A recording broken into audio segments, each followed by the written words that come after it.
Go ahead, Senator Anderson. Yeah. Thank you, Mr. Chair, members of the committee. Animal control officers are no longer just dog catchers. They're law enforcement officers with all the obligations, authority, and dangers of peace officers. They respond to life-threatening emergency calls daily, protecting the lives of both people and animals. Almost all are unarmed, yet they investigate felony crimes, including those heinous and sadistic animal abuse cases that sometimes lead to putting people in state prison. Despite these duties of enforcing state and local laws, there is no standardized training or in-service training for animal control officers. This bill would require these officers undergo specific standardized training that we require of all other law enforcement personnel. SB 237 is necessary to ensure animal control officers' safety, service, and professionalism. And today I have some witnesses with me. Thank you. Witnesses in support of the measure. Good. I'll let you. Mr. Chairman, members of the committee, my name is Eric Sakish. I'm a senior law enforcement specialist for the Humane Society of the United States. SB 237 establishes standardized training for animal control officers in order to better provide officer safety, helps protect the rights of animal owners, and ensures animal welfare. We urge you to release this important bill from the Senate Appropriations suspense file. There are 1,201 full-time and part-time ACOs in California. Many, if not most, receive little or no formal training beyond the 40-hour PCA 32 course, and California also lags behind many other states, including Colorado, Connecticut, Florida, Maine, Massachusetts, New Jersey, Texas, and Virginia. The lack of training can have tragic results for people and animals. In 2012, Sacramento County Animal Care and Control Regulation Officer Roy C. Markham was fatally shot through the front door of a residence occupied by an irate animal owner. Despite his years of experience, he lacked the necessary and ongoing training to safely address the hazards he faced in that situation. This bill requires all ACOs to complete a training course in the powers of arrest, PCA 32, and 40 hours of continuing education and training every 3 years. The knowledge and confidence that comes with the training will help ensure officer safety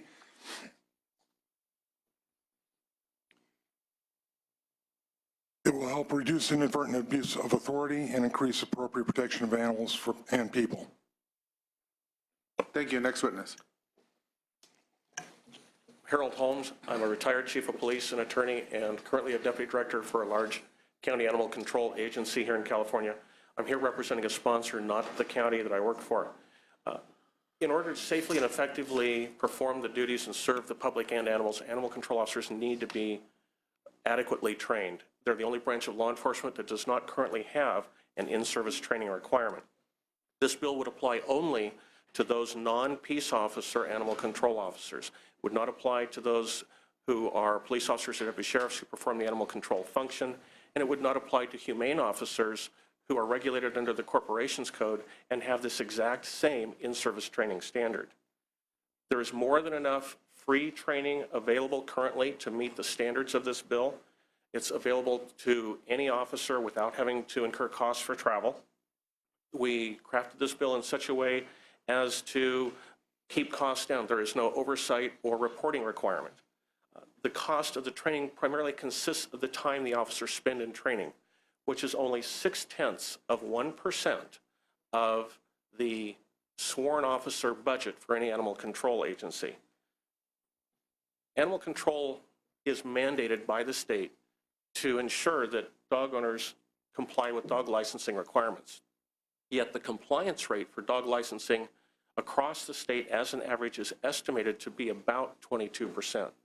So there are certainly user-based revenues available to local agencies that they can receive if they put in the effort, my agency included, to fund this training.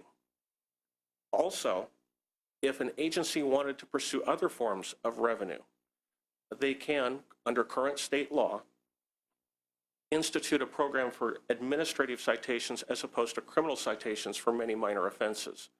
With an administrative citation, instead of the fines for guilty verdict going through the court system and being distributed through that system, those revenues would stay with the local agency and can fund local programs, including this training.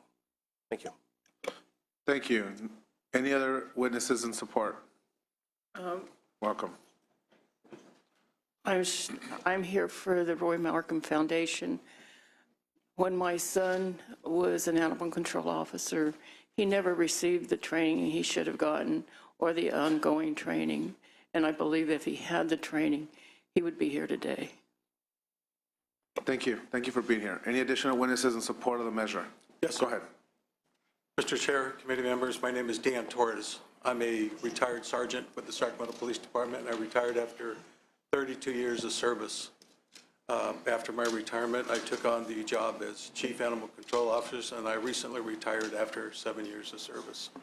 What I would like this committee to know is that when I left the police academy, I had over 500 hours of training before I was allowed to hit the streets.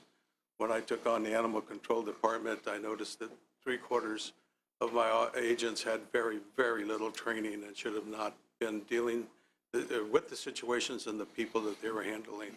I strongly urge that you, encourage you that you support this bill. Thank you. Thank you. Next witness. Good afternoon, honorable members. My name is Phyllis Doherty. I'm Director of Animal Issues Movement.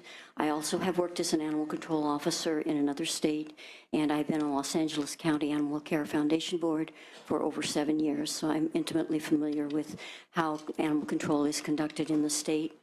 I'll read to you for brevity. Until a menacing or dangerous animal has inflicted extensive injury, the laws basically preclude any individual from taking action. They are totally dependent upon an animal control officer. Thus, the public, so we are expending far more, I can tell you now, we're expending far more on workers' compensation claims for animal control officers that are not properly trained and are injured. Los Angeles City has probably 40% of their workforce off right now on injury. We were asking for 15 minutes a week of training time to keep these officers updated and safe and provide a largely minority workforce with a career path rather than a dead-end job, as we do all other law enforcement officers in this state. I hope that you will support this bill. Thank you. Any additional witnesses in support? Good morning, Chair and members. Dennis Garcia with the Hernandez Strategy Group on behalf of the California Attorneys for Criminal Justice in support. Thank you. Any additional witnesses in support of this measure? Witnesses in opposition? Seeing none, Finance, do you have a file on this item? The Department of Finance does not have a position on this bill at this time, but notes that the bill would likely result in a reimbursable state mandate for the training provided both initially and ongoing, and also for keeping the records. Thank you. Comments, questions from committee members? Senator Nielsen. Mr. Chairman, being very familiar with these officers, I certainly concur and support the training that they need and deserve, protecting themselves, others, and us. But I will observe in a broader way, right now there are a lot of bills that I'm aware of that once the trained officer, now including these officers, but our police officers now on force, deputy sheriffs, et cetera, as they respond to an imminent threat, now we're trying to constrain them further in being able to act in a decisive way, using their weapon, for example, or even physically.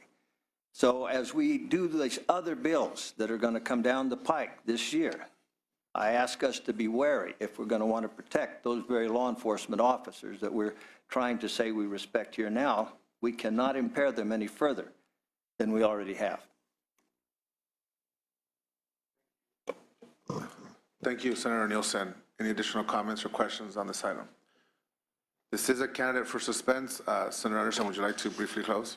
I would. Of personal note, in one of my cities, the city of La Mesa, about 20 years ago, we had an incident. It was a dog that kept going into the neighbor's yard. And so the animal control officer was called. He showed up. only to stumble into the largest meth lab in San Diego County.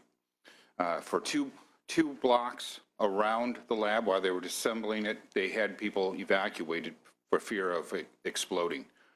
It's a different world. We're not talking about showing up in an urban setting or a rural setting where you know what you're up against. Without that training, we will continue to have a loss of life.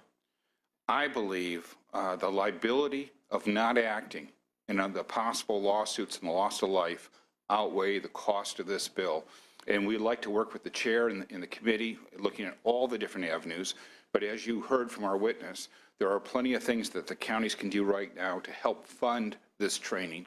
We're talking about a nominal amount statewide, less than $400,000 statewide, and 1,000 officers that would get proper training that would not only protect their lives, but protect the lives of the people they serve and the animals they serve. So with that, I hope that we can get to a vote out of suspense and moving this bill to the floor. Thank you, Mr. Chair. Thank you. Without objection, we will move this bill to suspense. Next, we have SB 23 by Senator Mitchell.